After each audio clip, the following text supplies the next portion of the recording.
guys, my name is Ryan. So this haunted house started as a family tradition in 1992. My dad he built a coffin. He was Dracula. He kind of hung up some sheets. My sister was a crying baby, so we didn't want anybody to ring the doorbell. So he thought this was a good alternative, and it kind of grew into a walkthrough, kind of a family thing. First started off with just cardboard and sheets, and it kind of grew every year. We get stuff on discount after Halloween, all that kind of stuff, and it's kind of grown from there. Once my wife and I moved into our house, all the stuff was kind of shifted to ours. However, it's still a family thing. We have my brother, my sister, my mom and dad, aunts, uncles. We all come over on Halloween. They help jump out and scare people. For this year, I've kind of taken it to the next level. I've started building some more props. You can see the sign in the front facade. This is made up of 2x2s and 1/4 inch wood and foam. So all you see here, like these letters, are all made out of 1 inch insulation foam that I cut out with a hot wire knife, glued on there. Same with the rocks, carved out the rocks first. After that, I used a hard coat, cement hard coat. Once that dried, then I just kind of found some different colors, painted it using some different techniques. This brick is just wood foam that we put over there, and again glued in the light fixtures with the flame bulbs. These pumpkins are actually fake. These are made out of foam, so they're not actually real carved pumpkins. We have vinage over here. The fence paneling, again, this is made out of PVC pipe. Again, this is just wood. I spray painted it with black and brown. Sawdust is kind of glued on there to help give it that rusty feel. Same with the top. Again, you can see the same kind of technique as the sign. We just used the wood. Brick paneling, the same as it was over there. And then it's just kind of layered with that foam, carved, and used different types of grays and whites, dry brushed it. Again, just went a little thicker with the hard coatings muck up here to create that effect. The wood door is the same. This is all foam. This is, I think, 1.5 inches. Again, carved. Used some different painting techniques to get the wood grain effect on there. So we'll take you in, I'll show you some of the effects.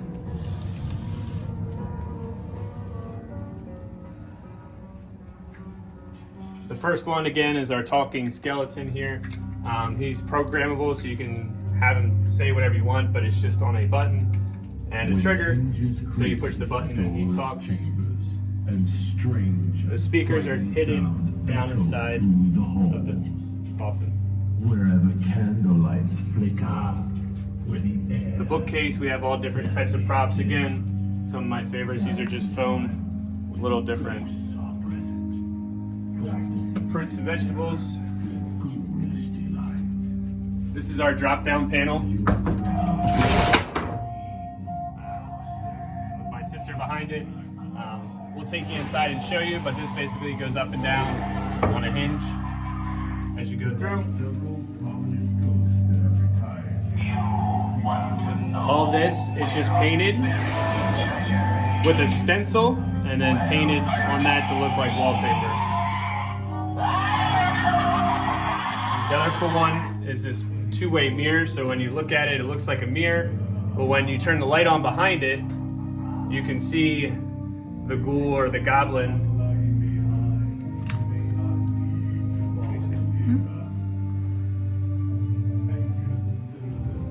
Alright, so we'll take you in the next room. This is like you're behind the walls now. You're going deeper into the manor. We have just the slat walls with the cobwebs. On the wall in front of you is Atmos FX, which we have a projector hidden up above the walkway when you come in. Again, more of the brick paneling that you saw in the front. So you come into the dungeon area where all the bodies were hidden. Again, more of the brick paneling. We have just regular skeletons that you could buy at every day. They're mummified with just tape. Again, more skeletons.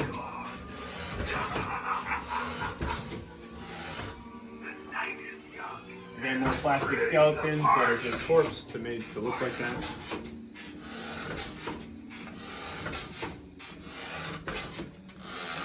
This is a pneumatic prop that uses air. So there's a trigger hidden down there so that when you walk past, you trip the sensor, which makes the skeleton jump forward at you. There's air lines that are run to the back of the garage and then out the back door, and the compressor is hidden out back so you don't hear the noise.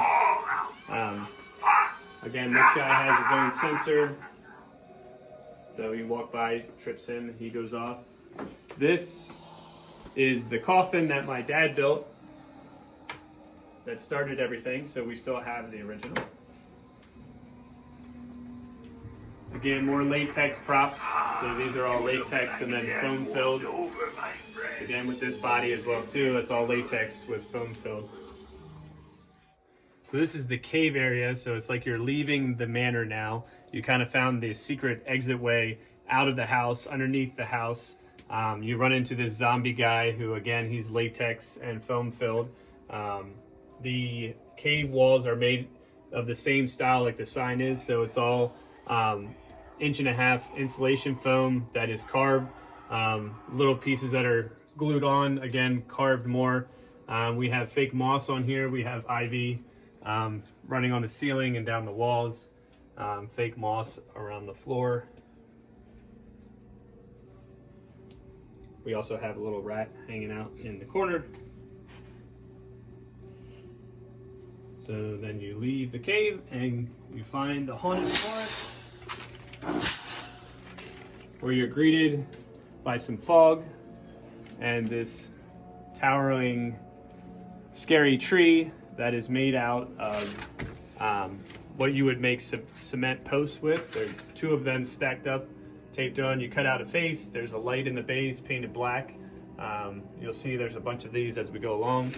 This, again, is more foam that's carved and painted to look like rock. And then we have ivy hanging down as you go.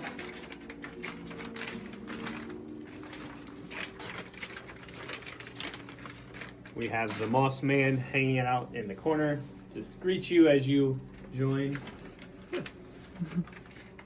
You walk down. This guy is set off. There's a sensor underneath the floor so that when guests walk, they don't even know they're setting him up. And again, another tree, same way, carved. This is just paper that's crumbled up, glued on there to cover up the original cement boards. And then, all right, so this is behind the walls. This is where the drop panel is. This is where we kind of house everything, so you can look down, you can see all the electric. The speakers that run the music for this part of it. We have the skeleton behind the wall. The drop panel, again, these are the walls, so they're just made out of 2x2s with 1/4-inch laminate that are screwed to it. The drop panel just runs it off a basic, I believe, fence, so that when you open it, it falls. And again, the boards are the same length as this board.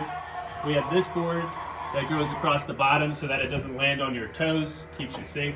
And then when you want to put it back up, you just kind of pull it back up, and that hitches again on top of there. So the other side down here, again, this is the other side of the 2-way mirror that when we put the light behind it, you can see out to the other side. And we're gonna have a camera, a nighttime camera on the other side so that whoever is back here during Halloween night, they can see the guests come in and then they know when to drop the drop wall.